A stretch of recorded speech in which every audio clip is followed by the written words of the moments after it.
During the First World War, Australians wanted to prove themselves as a nation to the British. The notion of war as an adventure encouraged men to enlist to fight in WW1. Many Australians were persuaded to join the fight, and this able to be achieved because of several reasons. First of all, most Australians wanted to go to war because of their loyalty to the British Empire, also known as the Mother Country, at the time. They believed they were obligated to help, but they did not feel like they had yet proved themselves as a nation to the British. So that was their main goal when they were enlisting to support the British in the First World War. It was popularly believed that participation in the war would also prove Australia as a new nation. Next, Gallipoli was the first real war experience for Australia as a nation, and the vast majority of the men, excited for an adventure and to serve their country, they set off for a foreign land. By war's end they had experienced things they could not have, nor would have wanted to imagine.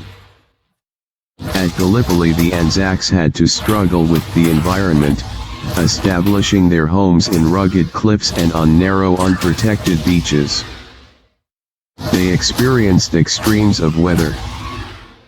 It was not uncommon for the summer heat to reach 40 degrees.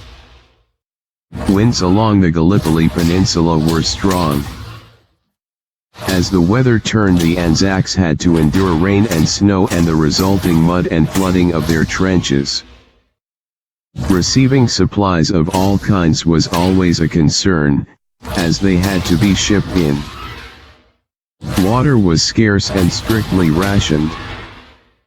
A soldier's diet consisted mostly of bully beef, hard biscuits, jam, and tea. Lack of sanitation in the heat caused a prolific outbreak of disease. Men suffered from dysentery, gastroenteritis, typhoid fever, pneumonia, and cholera, and faced plagues of fleas, flies and rats. Amongst this, many Anzacs kept their spirits. They built a reputation as honest and brave fighters. Bonds were formed between them as they built reliance on each other. It shows that Anzacs were very determined to prove themselves as nations because of how difficult it was, but they kept going through it. https://www.ansasisoftgallipoli.com/what-did-experience-at-gallipoli.html. Finally, the legend of Anzac was born on April 25, 1915, and was reaffirmed in 8 months fighting on Gallipoli.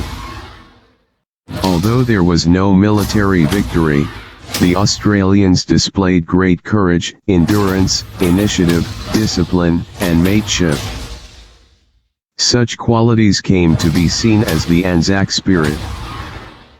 Many saw the Anzac spirit as having been born of egalitarianism and mutual support.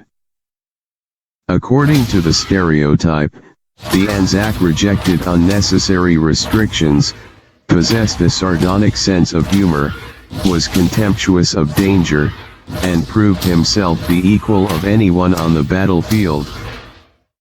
Australians still invoke the Anzac spirit in times of conflict, danger, and hardship.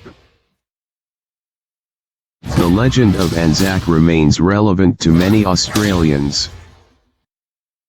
The word Anzac, however, has different meanings for different people, and so remains open to interpretation. This shows how the Australians were excited and grateful that they were able to involve themselves in the war. The Anzacs were encouraged to help our country fight in WW1 and showed great Australian characteristics to support the British in the war. These points show that during the First World War, Australians wanted to prove themselves as a nation to the British. The notion of war as an adventure encouraged men to enlist to fight in WW1. Many Australians were persuaded to join the fight, and this able to be achieved because of several reasons.